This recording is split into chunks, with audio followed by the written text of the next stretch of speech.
So, it could be renovascular or renal parenchymal cause of hypertension. What about the endocrine causes?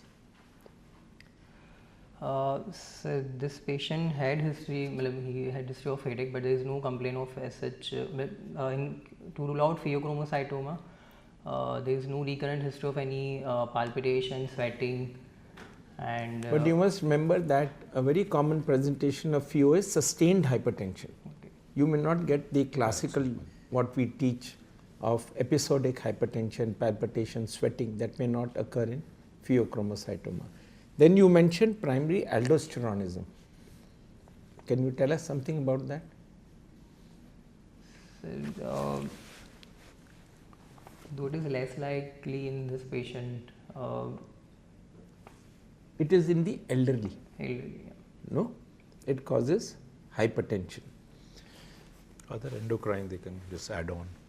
Can Apart you from add? these two? Yeah. Hyperthyroidism. Possibly even hypo can cause, yes. Hypo and hyper both.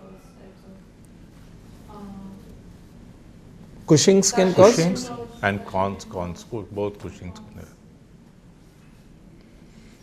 Okay. Right. Now, so you got a young male with hypertension at the age of 32 years. Yes. Now, in your history that you have taken so far, what do you think is the most likely cause for his hypertension? So because of Let's stop at the first part of the history. Don't go to the ultrasound. Recurrent episodes of flank pain and hypertension. What do you think are the causes? Sir, I would like to rule out any vascular involvement. Can you be more precise? Exam going? Ischemic sort of thing about yeah, but recurrent. So I mean that is a bit odd. Mostly one. Does that cause hypertension? Something he's given you a hint. Recurrent infarcts in the kidney. No? And which is the common disease? Little elderly age group you get. You don't get in such young people, but which group, which disease you get? No, polyarteritis nodosa. Yeah.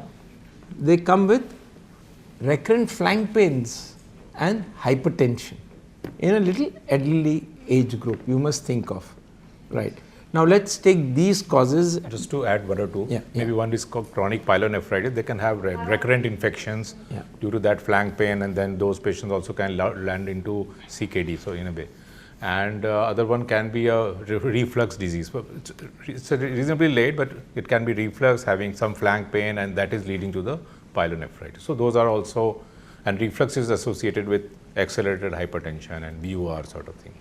So it is a bit late for that VUR thing to appear in 30s, but then that is one of the. But hypertension is not that common with, unless there is a fall in GFR or scar or obstructive, right? Right. So the next step, so now you know that you're dealing with the renal, possibly some parenchymal hypertension, and ultrasound is done, it shows enlarged kidneys with multiple cysts, right? So when you get a large kidney with multiple cysts, what do you think is in your mind? Sir, first I would definitely keep possibility of enlarged polycystic kidney disease. So you think it could be a polycystic kidney disease. Now, do you think it could be ADPKD based on this history? So yeah, because there is a family history is positive. So now you'd like to add the family history and with history of brain hemorrhage in family, so it is also suggestive of. So brother has got cysts, father had cysts. He is not aware of whether father is cyst or not, but he was saying grandfather had. Grandfather had. So you think it could be autosomal dominant polycystic kidney disease in this young man. Okay. Now when you are suspecting autosomal dominant polycystic kidney disease, how do you confirm your diagnosis? Now before we come on to this, in the now don't tell us the whole clinical examination, heart, S1, S2, S3, we are not interested in that. What did you look for in the general examination and what did you look for in the systemic examination when you in your mind are thinking my patient has got ADPKD? For such in general examination, I would look for the blood pressure. Will look for whether the blood pressure is controlled or not. Then. So you took the blood pressure. Yeah. One. Then. Sir, presence of pallor. Usually, ADPKD patients does not. Fair enough. So you looked for pallor. Okay. Why did you look for pallor? So if there is significant, if there is patient had history of abdominal pain with recurrent flank pain, which in case of the intractable pain or in suspicion of the cyst hemorrhage, or which has the large intractable cyst hemorrhage, or which is large retroperitoneal hematoma, might have. So you thought that the patient has got anemia. Yeah. That's why you looked for pallor. Any other reason why you look at the conjunctiva in a polycystic kidney disease?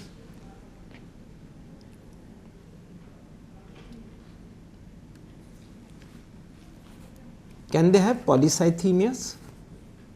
So you may not have pallor, but you may have polycythemia.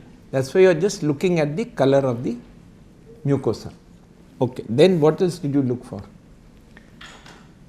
So since this is, I would also rule out look for the general examination for the other cystic kidney disease manifestation in skin, like for the though there is no family history relevant here, but to look for the skin lesions for the tuberous sclerosis. So you looked for other congenital abnormalities which may be associated with polycystic kidney disease, and you mentioned one, that is tuberous sclerosis. Okay, then. Then in the systemic examination. No, general examination. Sir, eye examination, usually if there is other associated congenital anomalies, there can be presence of. Did you look for edema? Yes, sir. So that you must look for edema, no? If the patient, you don't know whether the patient is, what is wrong with the patient. He's got hypertension and you must look for edema. Okay, then what were you saying next? So basically to rule out other associated anomalies in case of the other diseases which can be associated with polycystic kidney disease, like retinitis pigmentosa, they are the associated with the other forms of the cystic kidney diseases. So you might get into trouble. Have you ever seen retinitis pigmentosa? Do you carry an ophthalmoscope? No, so you will get into trouble. Okay. Now in systemic examination, yeah, that's what he mentioned, tuberous sclerosis and hemangiomas. Now in systemic examination. In systemic examination, sir, in per abdomen examination, the kidneys were enlarged and they are ballotable or have ossilated appearance on palpation. And okay, how do you look for ballotable kidneys?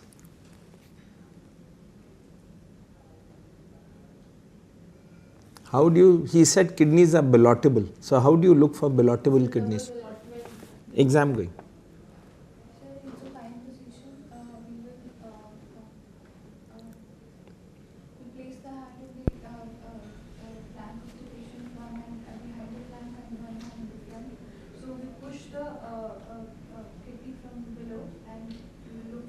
You don't push the kidney, you push the hand up and you can feel the, what else can be ballotable? Which other organ can be ballotable? Any idea? Large spleens can be ballotable. So you found on both sides ballotable kidneys. Okay. Then? So if there is associated liver cyst, liver can be palpable. Okay. Then sir, in cardiovascular examination, there can be presence of murmurs or clay. Which is the commonest lesion that you see, or not the commonest? Which are the common lesions you see in the heart? Sir, most common is mitral valve prolapse. Then The mitral regurgitation. Then? Followed by aortic regurgitation. Dilatation of the aortic root Dilatation, leading to yes. aortic regurgitation. Okay, then? And sir, pericardial effusion can be seen.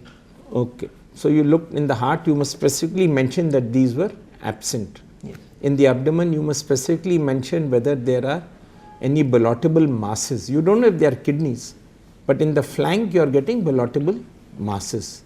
Okay, then? Neurologically? So neurologically, patient, if there is, it can be any facial muscle weakness or diplopia. What will you look for in the CNS? And You look for any paresis, not Okay. specifically facial. No, you look for Yeah. any. No. any If he's had a stroke in the past, you must exclude that. So neurological examination is very important. yes, And what do you look for in the lungs?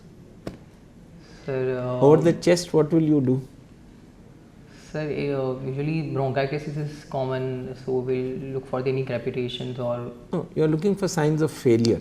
yeah. Bronchitis is not common, you are looking for signs of failure. So when you are presenting in the exam, in the history you made up your mind that my patient has got ADPKD. Now you must know what are the positive findings I must mention, what are the negative findings I must mention. So the examiner knows that he knows what he's got to do in an ADPKD. Alright? Yes. And in any examination of a kidney case, you must mention about bruise over the abdomen, Yes. whether they are present or they are absent. Is a hypertensive in young, Yes. no? Yes. So you must mention if bruise were present. So what is the significance of a renal artery bruise? When do you say a renal artery bruise is significant?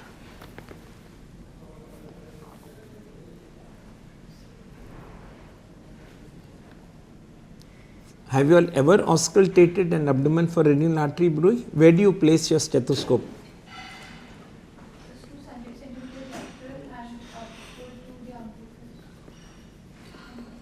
From where do you start with your stethoscope? If you have done, that means you have not done. So this has to be put just above the umbilicus and then you move to the flanks. So when do you say a bruise is significant? Anyone? Are? Is no use reading ADPKD and coming if you all are exam going. So if you get a short systolic bruit, it is not significant. You can even get it in any atherosclerotic vessel. If you get a long systolic bruit with a diastolic component going up to the flank, then that is a significant bruit. Alright, that suggests renal artery stenosis. So you must mention about this.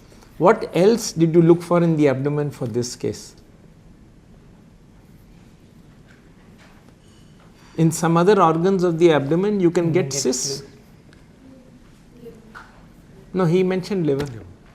Sir, pancreatic cyst or yeah. That you can't know. You must look at the testes. You must look at the epididymis. You must feel the cord. All right.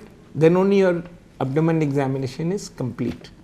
Okay. Now you carry on. What did any? No. You can just.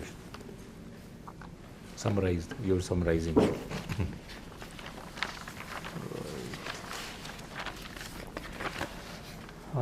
42-year-old male diagnosed with hypertension at the age of 32 years with recurrent episodes of flank pain, and on evaluation found to have multiple cysts in both kidneys, and with positive family history in grandfather, father and younger brother.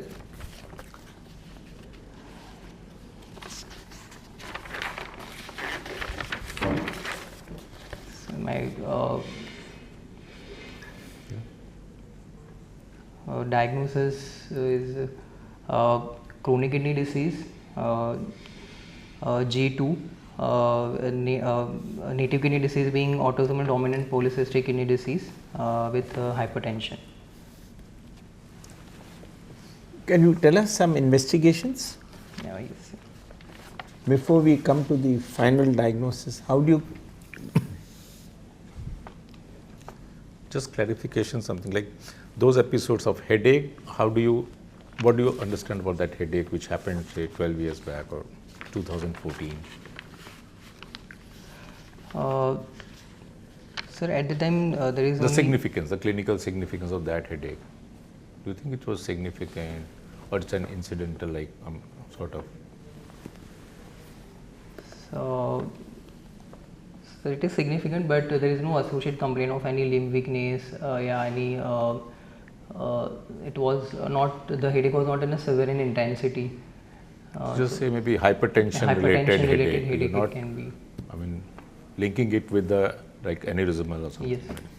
That was one. The flank pains, how do you like explain those flank pains? Right flank initially, then left flank also, like two different episodes. Okay. So it can be, sir, due to enlarged kidneys, which may because there is distension of the renal capsule, it may leads to the pain in flank, or sometimes it may be due to the cyst infection, cyst hemorrhage can be there, because in 2018 he had the episode of fever along with the left sided flank pain. Okay. So it can be due to cyst hemorrhage or cyst infection. So what are the ages of the children?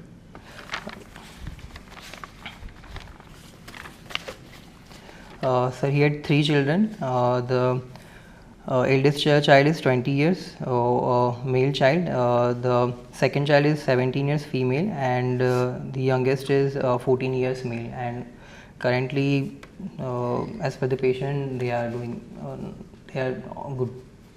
They are healthy. Okay. And any other children or maybe uncle, aunts? That's not right. It will be relevant. Families, you just told father and then grandfather. Grandfather, father, and Siblings of father. Sir, I would ask for the siblings of father, but patient was not aware of it related to the her uncle, and patient sibling only his younger brother has the kidney cyst. Right. So investigation reports. Yeah, tell us your investigations.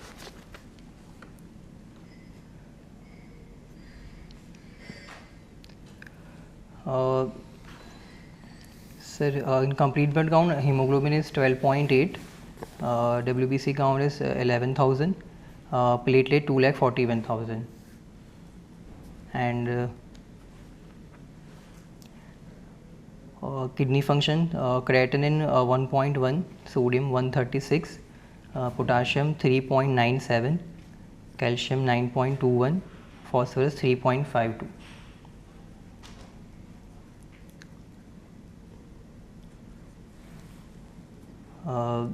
So urine.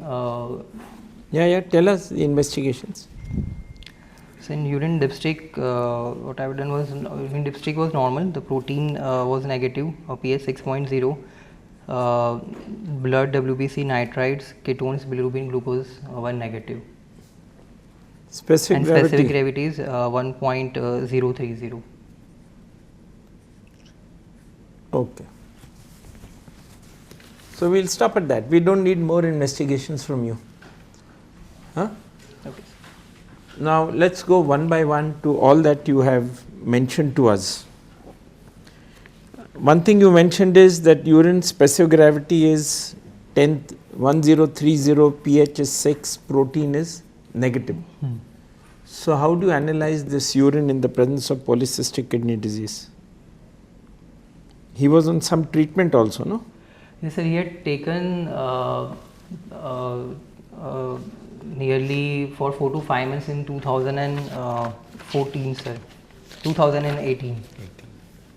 Currently, he is not on. Okay, so we'll keep this in mind when we come to treatment, your urinary finding. right? Then you said that the brother had cyst at the age of 32 years. He developed renal failure at 32 years, no?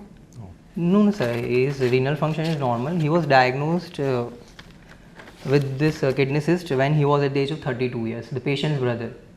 Okay. Currently, he is 38 years old. Okay. So he was not in renal failure also? No, sir. His kidney function is normal as per the patient. Okay. What is the classical presentation of ADPKD?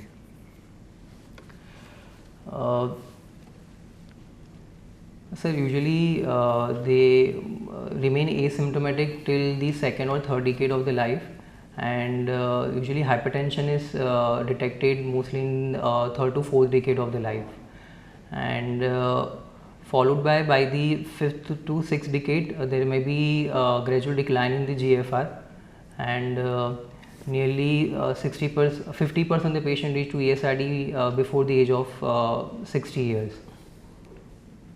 And okay, so one presentation is they may be asymptomatic. Yes. Second you said was hypertension. Yes, sir. Then? So there can be other associated features. There can be features like flank pains due to cyst hemorrhage. So they may come with cyst hemorrhage. Okay, then? Cyst infection. Okay, cyst infections. Pain may be due to the associated stones. Nephrolithiasis. Then? It may present as the worst headache, which may be due to the. So the first time they may come to you with severe headaches. Okay. These are the various presentations of polycystic kidney disease, ADPKD. How do you diagnose ADPKD? Sir, when there is a positive family history, the initial investigation of choice is ultrasound, and based on the Revine's criteria, we diagnose. So basically, from the age of 15 to 40 years of the age, if more than equals to 2 cysts in each kidney. Revine's criteria is used for what?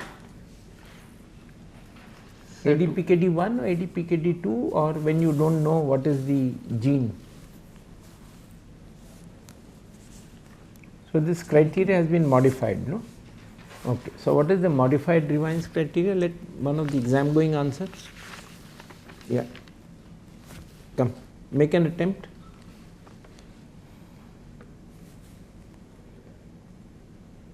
Make an attempt. It doesn't matter. This is how you will remember.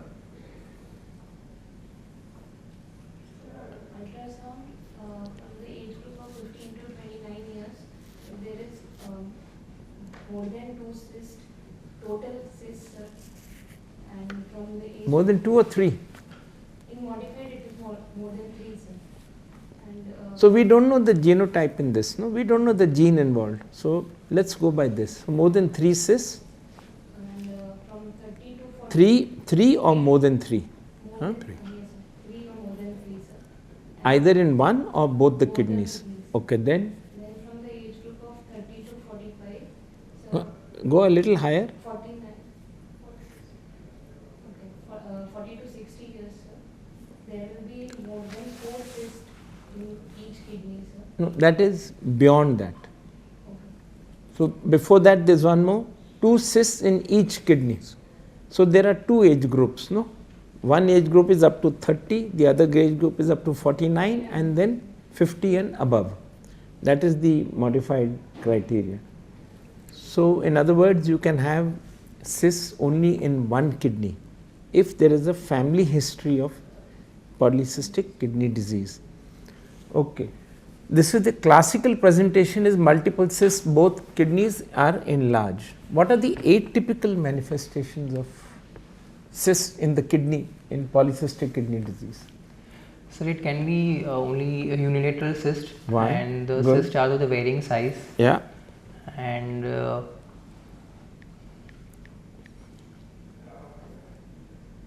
बस एक रुक गए इस पे. It can be unilateral, it can be segmental. No, it can be unequal distribution of cysts, more in one kidney, less in the other kidney. Then it can be accompanied by atrophy of the kidney. Then can it come with small kidneys? In some gene defect, the kidney may not be enlarged, but you may have multiple cysts. So these are atypical. Classical is bilateral symmetrically enlarged kidney with multiple cysts. Atypical cyst presentations are segmental, unilateral, can be accompanied by atrophy in one part of the kidney, can be accompanied with normal kidney size also, depending on the gene which is involved. Okay. So that comes to genes. Yeah, what are the genes which are involved in ADPKD? Polycystin 1, that is 16p 13.3, and then polycystin 2. That 16p 13.3 is on which arm of the chromosome you find that? We are just talking about the gene. Polycystin 1, polycystin 2. And Ganab is Ganab and so there are now 6 types of genes. These 2 major are polycystic 1 and polycystin 2, then Ganab, and there are another 4 to 5 types which are the minor genes which can cause polycystic kidney disease, in which the kidney size may not be enlarged. All right? Okay. So which is the most common gene which is involved? So the most common gene is PKD1 polycystin 1 gene in Okay. 85% of the patients. And how does it clinically present? So usually it has the more rapid course compared than the PKD. First they manifest at a younger age group. age. They go into renal failure earlier, Earlier. no, less than 50 years of age. PKD to later age 50 to group, 70. renal failure 70 like he said. 50 to 70. All right. Here the course is more rapid. There the course is gradual in PKD2. All right. So when will you do a gene study in ADPKD? So when there is no obvious family history, and then there is a atypical presentation, then there is So that is what I am saying, atypical presentation and no family history. Okay, then there is a large variation within the family regarding the phenotypical presentation of the disease. someone may have it early, someone may have it late. Okay.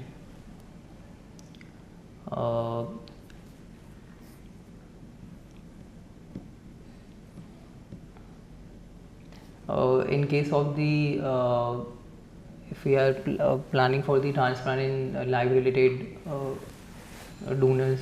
So in young donors, Young less than 30 years Yes, of that's age, right. when you are not sure, you do a gene study. And one more condition. When a woman wants to become pregnant, Pre-implant. so pre-implantation genetic studies. So what they do is, when you want to conceive but you can't because you are not sure if your child will carry the gene for polycystic kidney disease, they do in vitro fertilization. And then they check whether when the embryo is formed, whether it's got the gene or doesn't have a gene. If it has a gene, they discard it. If it doesn't have the gene, they implant it. All right. So these are the conditions in which you can do gene studies. Anything else you want to add? if the progression is not matching with the timeline that the patient at that time to just suspect why the presentation and the progression is very early. Very early presentation, Very also like early, 18, Yeah. I mean 1.5 years, 2 correct. years, So 5 when years also. They can Younger have. age group, when they come, you can have, between the diagnosis and the ESRD is or in progression. very young, when you suspect ADPKD, then you do gene studies. Okay. Then how do you prognosticate? Now this patient is with you, how do you prognosticate? So we can use ProPKD score, which is consists of reasons of 5 elements. First is gender. Male gender is given score 2. Then if the age of onset of hypertension is less than 35 years of age and any neurological event less than 35 years of age has given 0.2. and PKD 1 truncating mutations is given score 4 and PKD 1 non-truncating mutation is given score 2.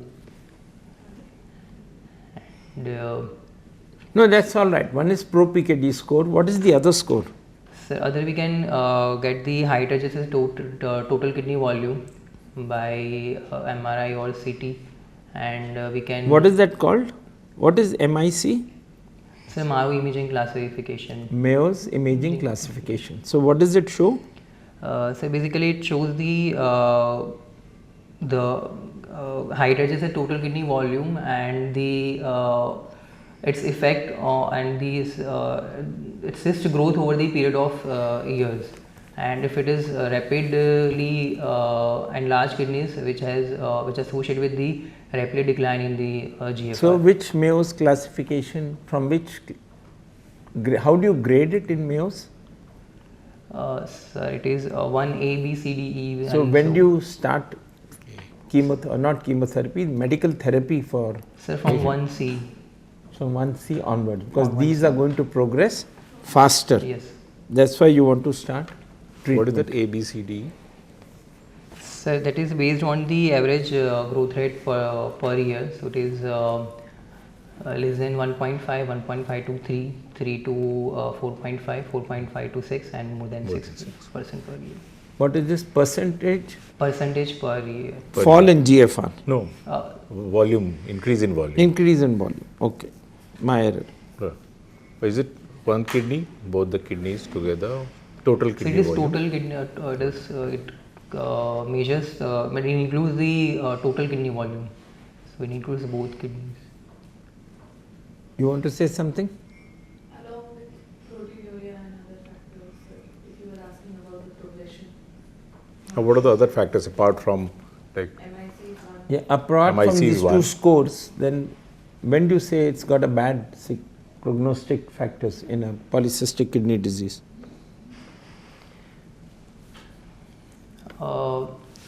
Sir, any young ones, hypertension before the age of 35, any urological even before the 35 years of the age, and PKD 1 truncating mutations, then if the total kidney volume is more than 1500 ml, and there is overt proteinuria is present, then uncontrolled hypertension. Okay, so all these are bad prognostic factors. Now your patient had headaches and one of his family members died of an intracerebral hemorrhage. So when will you screen for intracranial aneurysms?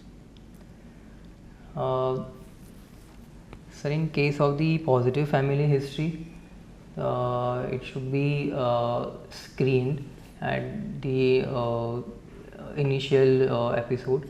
But if it is negative, then we can screen by the MR angio by every 5 to 10 years. No, the question asked was if you have a family history of an intracranial aneurysm, so how often you think this patient may also have had intracranial aneurysms? In what percentage of cases do these cases develop intracranial aneurysms?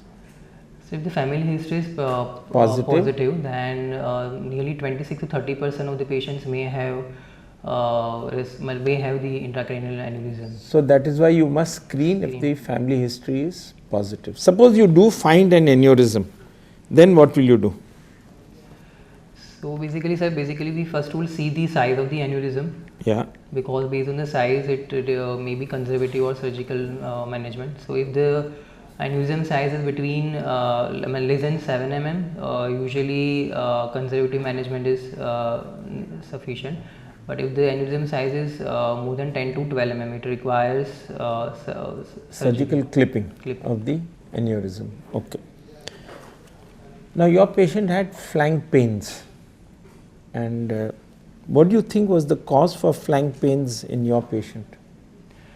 So in the first event, when in the 2018, he has right-sided flank pain, there is no associated complaint of fever, and it was pain was also mild in intensity. So it can be due to because of the enlarged kidneys also, and in subsequent years he had episode of frank pain associated with fever. So at that time it can be possibility of cyst infection or can be cyst hemorrhage. So how do you diagnose cyst infections? So basically clinical symptoms, patient had fever, then if we do the CBC, there can be elevated WBC count, elevated CRP, and patient has abdominal pain or tenderness. Usually the cyst infection, the urine cultures might be negative, and by the radiological imaging we can do CT or MRI, and which can detect the infection. What MRI? Contrast enhanced or gadolinium enhanced? Contrast enhanced CT, plain MRI? So CT with contrast, but an MRI. Why do you look for contrast? Why do you use contrast? Sir, it will if there is inflammation will be present, there will be enhancement of the. Yeah. So none of these tests are 100% positive. Which is the 100% positive test? So aspiration of. No. So you can do a PET CT, which will go into the area of inflammation. Anything else? So gallium scan or WBC label. So gallium is not being done. WBC tagged scans you can do. It will pick up the source of infection. Now you want to start the patient on antibiotics. So what will be your choice? Basically lipophilic antibiotics like fluoroquinolones and trimethoprim sulfamethoxazole should be used because they can penetrate the cyst wall. So these are your choice: quinolones and trimethoprim sulfamethoxazole. Anything else you can use? Does fosfomycin penetrate? Actually, we really don't know because these are newer drugs, but you can use fosfomycin also in cyst infections. Suppose it doesn't settle down, what will you do?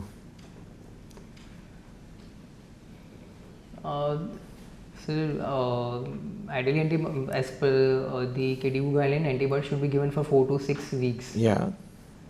And though it's not subsided, then we can try to aspirate the cyst. You de-roof it. De-roof.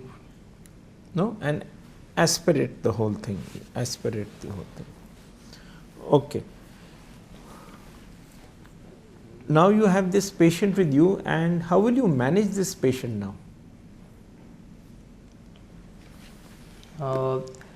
Sir, basically I would like to do an MRI to look for the total kidney volume. That you mentioned, the Mayo's risk score you would like to see, it is 1C. Yes. And first of all, the routine general measures like smoking cessation. So and before we go on to this, a very basic question. You can have ADPKD with liver cyst. You can have liver cystic disease with kidney cyst. So how do you distinguish the two? Polycystic liver disease with kidney cyst and ADPKD with liver cyst.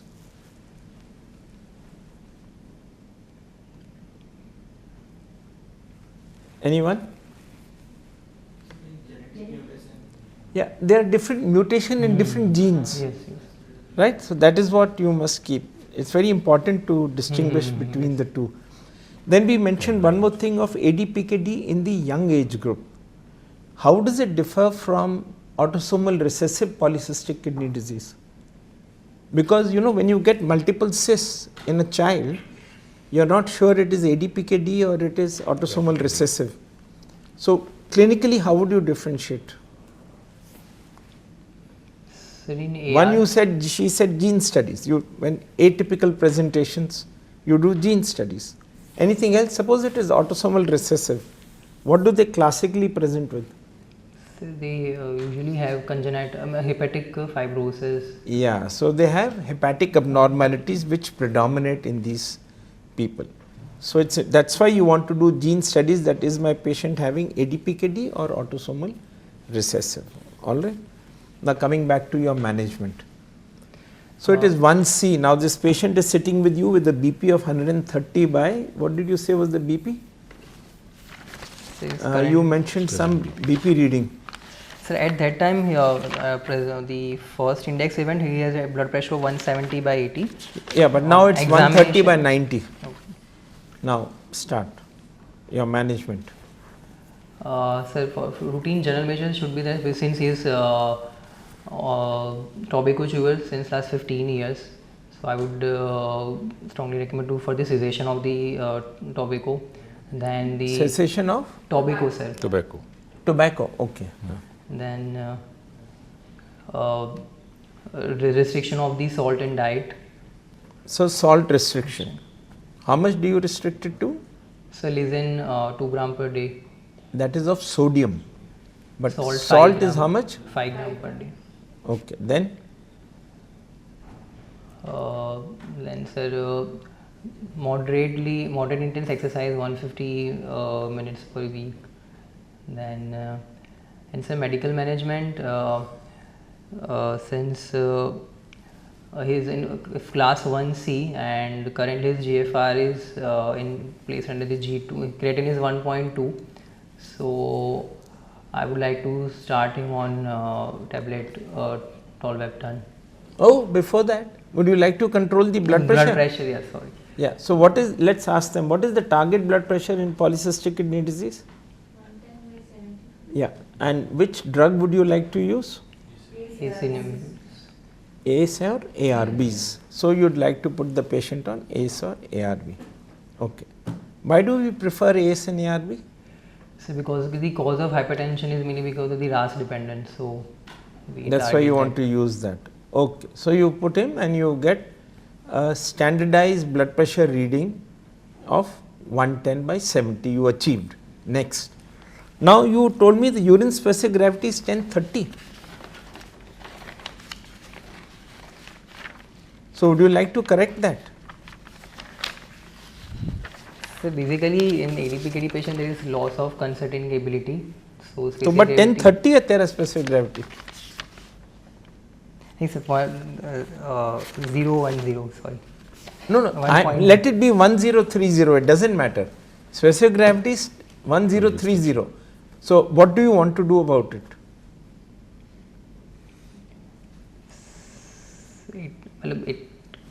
It comes under the normal range, but in ADPKD patient it should be. No, this patient has got 1030. What advice you are going to give in case? Yeah. So what is step 1? Hydration.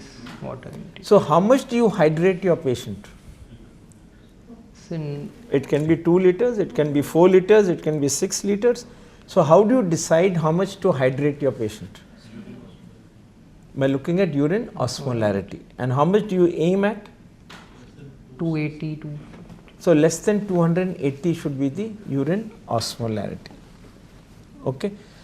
That is the amount of fluid that you give. What is the importance? Of course, now people are contesting this fluid also, but you must give fluids. What is the importance in giving fluids?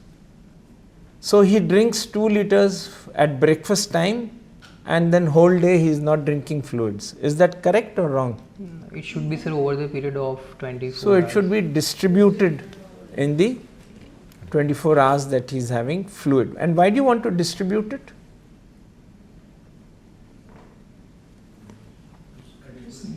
And so suppress You are trying to suppress the vasopressin. vasopressin secretion.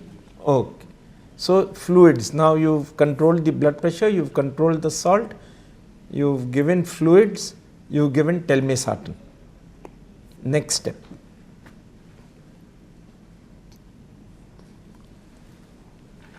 Say tolvaptan.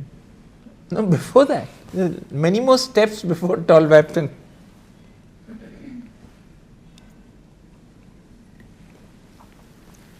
Suppose I tell you his hemoglobin is 9.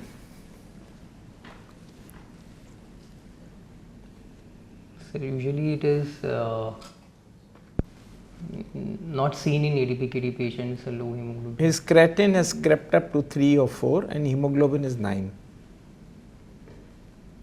How will you correct this hemoglobin? Erythropoietin stimulating agents can be given, but sir, the HIF PHIs are not recommended. So why are they not recommended?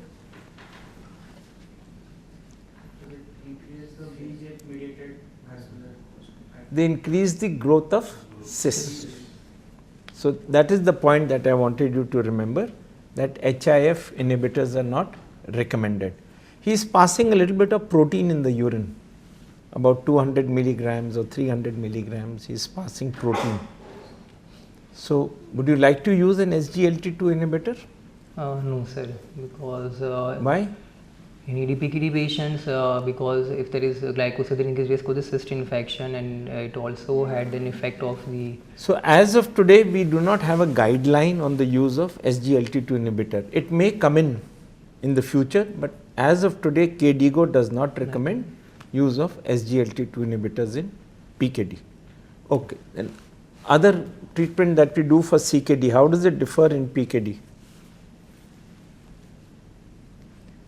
So usually the same as the other CKD patients. So lipid management must continue as in any other CKD. The two drugs that you have to be careful about are HIF inhibitors and SGLT2 inhibitors. Cyst infection and diuresis also happens, so maybe patient may get dehydrated, which we don't know. Okay, so now this patient needs a kidney transplant. He has progressed, he needs a kidney transplant. How will you select a donor in the family? Sir, initially I would like to do ultrasound, and if there is the age group is based on the ultrasound criteria, if the 15 to 40 years of the age group is less than equals to 1 cyst, it rule out the ADPKD. And Say it again. For 15 to 39 years of 40 years of age group, if there is presence of less than equals to 1 cyst, it excludes the diagnosis of ADPKD. And while in more than 40 years of age group, if less than equals to 2 cyst, it excludes the diagnosis of ADPKD. So would you like to expect, or would you like to accept a 30-year donor with less than 1 cyst on ultrasound? So though I would like to do MRI or so genetic in testing. MRI, how do you exclude the possibility of? So if there is less than 5 cysts, that excludes the ADPKD possibility. Okay, then you would like to exclude. Suppose there are 7 cysts, more than 10 cysts, ADPKD, less than 5 cysts, in a 40-year-old individual, you don't suspect. But suppose there are 7 cysts. Then I would like to do genetic test. Yeah, that's where the gene studies come in to confirm the diagnosis of ADPKD. So in a transplant, if this patient is going, when do you think of nephrectomy? Sir, if the kidneys are so much enlarged, there is no placement for the graft, no space for the graft placement. There is a recurrent cyst hemorrhage or severe cyst hemorrhage or severe cyst infection, intractable pain, and if there is associated ventral hernias due to the enlarged kidneys. Then you would think of nephrectomies. Okay. Now come back to what you were trying to take us into, that is tolvaptan. You would like to ask him this? Yeah. Tell. So you think that was the drugs which was used for 4-5 months, that was tolvaptan, this is what you presume? Yes, yes. And what was the dose, did he say that?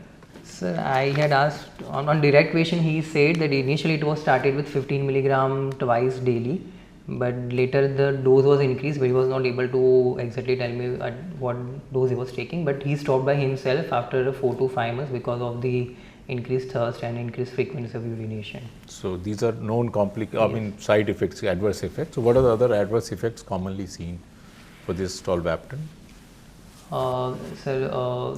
It can be transaminitis can be seen, liver dysfunctions. Then the electrolyte abnormality is hypernatremia.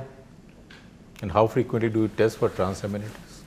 Suppose Once if it has started, then initially every monthly for 18 months and then followed by every 3 monthly. Okay. What does it do? Any other? Tolvaptan? What is the mechanism of action? Vasopressin 2 receptor antagonist. So basically, it will block the action of the ADH, and so there will be increase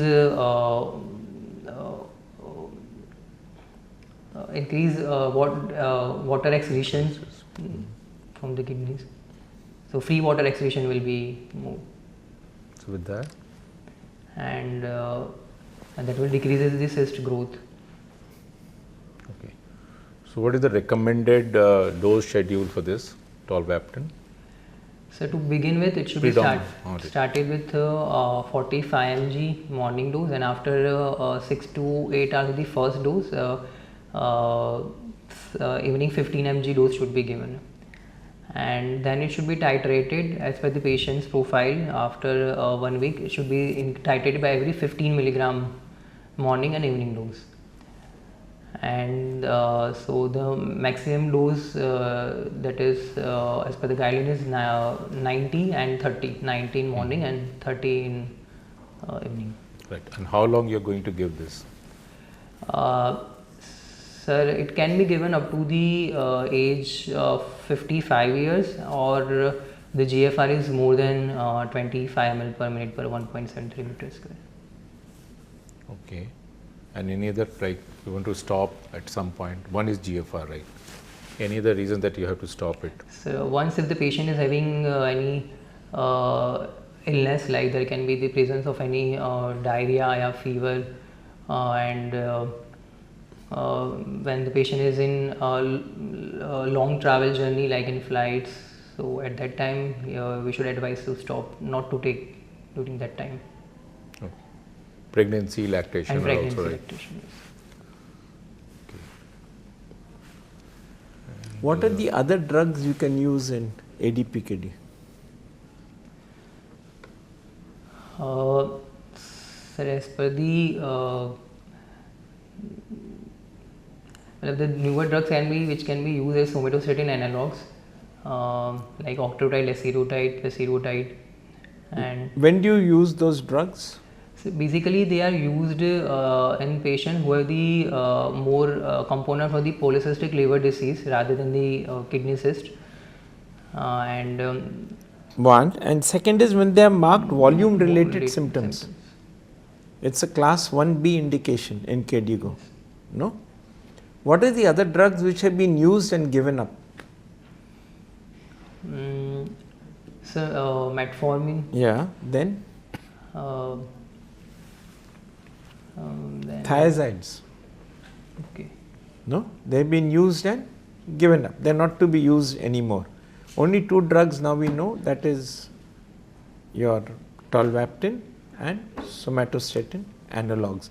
That's more like you mentioned for liver disease, polycystic liver disease. mTOR also not. mTOR inhibitors, yeah, they also came in and they went off. Statins. They are not to be used. Statins. Anything else? Okay. One last question from my side is, you have this man going into dialysis. I mean, there's so many questions I was writing down, to which they ask in the exam. One is cyst infection, you must know.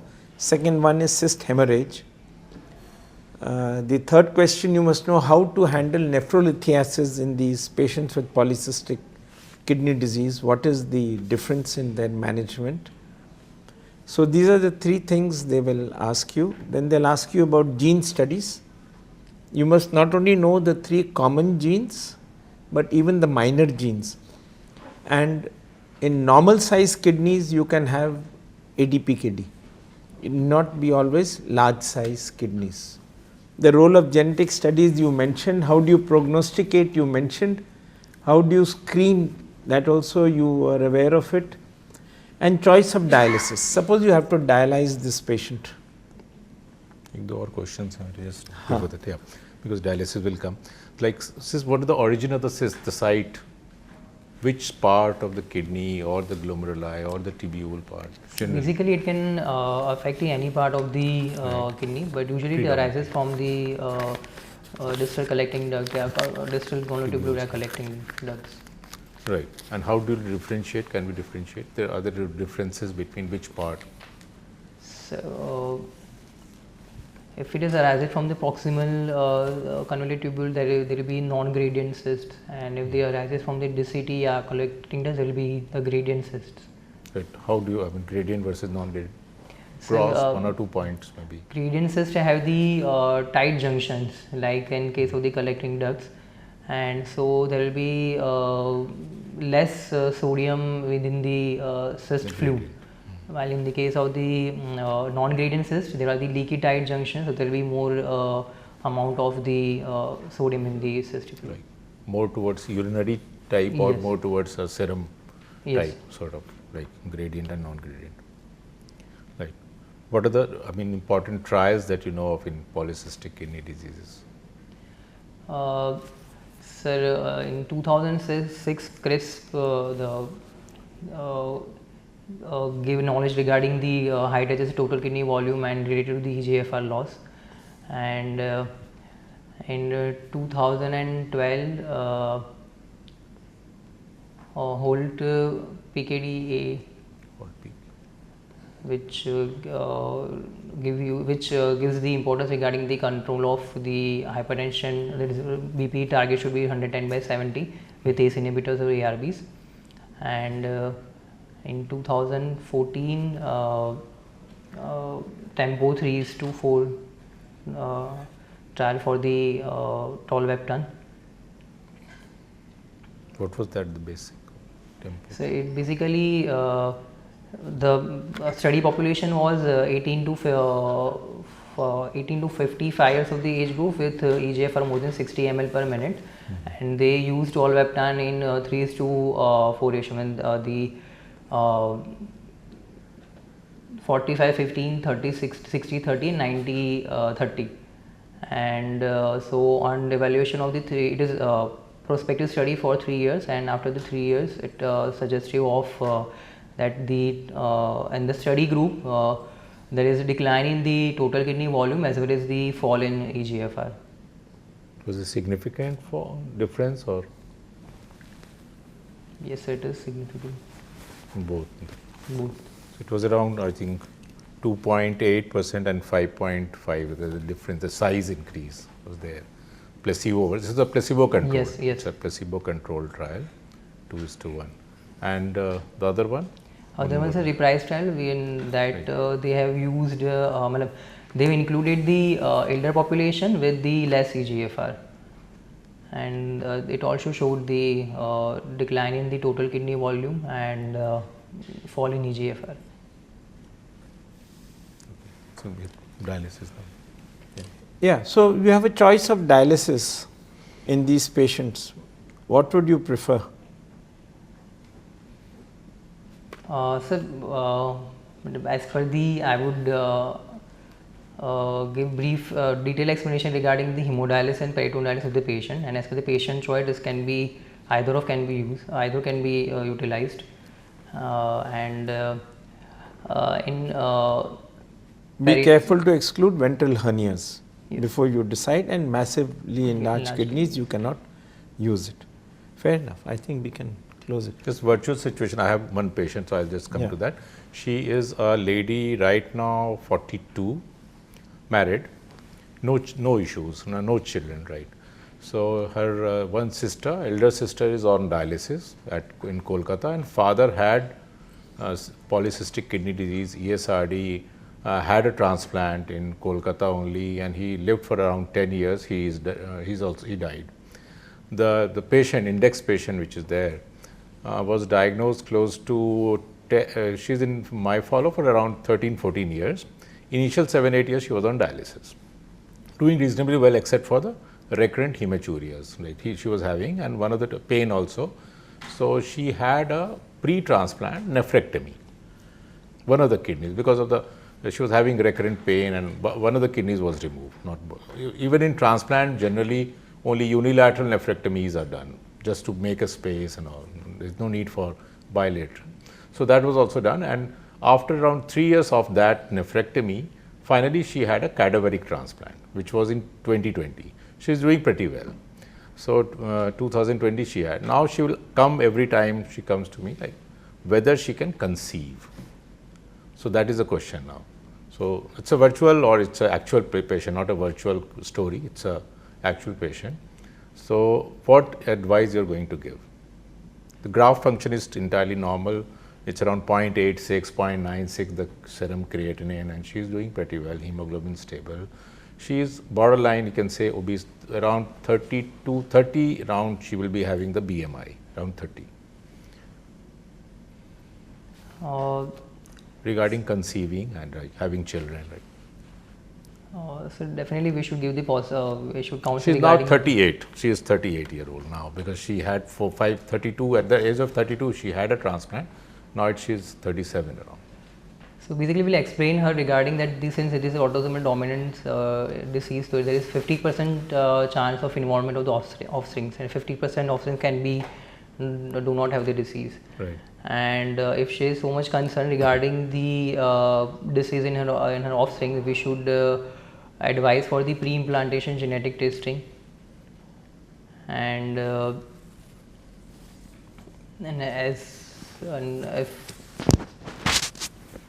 if she is not willing for pre-implant genetic testing, if she want to conceive and become pregnant, then we can advise for the follow-up antenatal scans to look for the antenatal scan for the fetal scans to look for the enlarged kidneys and cysts. Okay. Any other? That's it. Can be one. Adoption can be one issue, because now she has polycystic kidney disease. Her age is close to 38. She can have other, like with an older pregnancy, she can have those complications as well, apart from polycystic kidney. So that was the thing which there are difficulties in having that adoption also. They're not so easy. But then this is the first choice which I have given to them as a patient, and then they can have the other what you told, pre-pregnancy counseling and those things that has been anyway being done, right? From your side, we have finished. Your side, Sir, you I all have want a to ask question. anything? In the book, it is mentioned that after the transplantation, the kidney cysts of the native kidneys will be regress in the size, and the liver cysts will be increased in the size. Though I cannot find what is the logical explanation for that. So as even the native kidney over a period of time may be aging and they're going to shrink, even in CKD or diabetic CKDs also. Initially there is an enlargement, but once it is getting sclerosed, they are going to become shrunken and small, even without transplant. Not only transplant, even without transplant, just a period of years, like 5 years, 8 years, 10 years, the size of the kidney, once they reach ESRD, the growth of the cyst also, they become slow. The fluid secretion, which is causing the cysts to grow. So that will become slow, and the shrinking part will, we can say, supersede. That is the reason the cyst will get smaller, and not necessarily it is only after transplant. This will happen even without transplant also. Once the patient reaches ESRD, I can say, then beyond that, even being on dialysis, they will have their kidneys getting shrunk.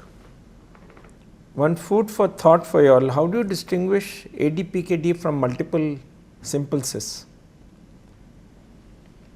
Sir, in multiple simple cysts, the kidneys were not enlarged. Kidneys will not enlarged, and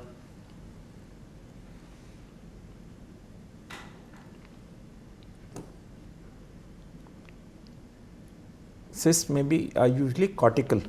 yeah, Simple this is the cysts are cortico usually and cortical.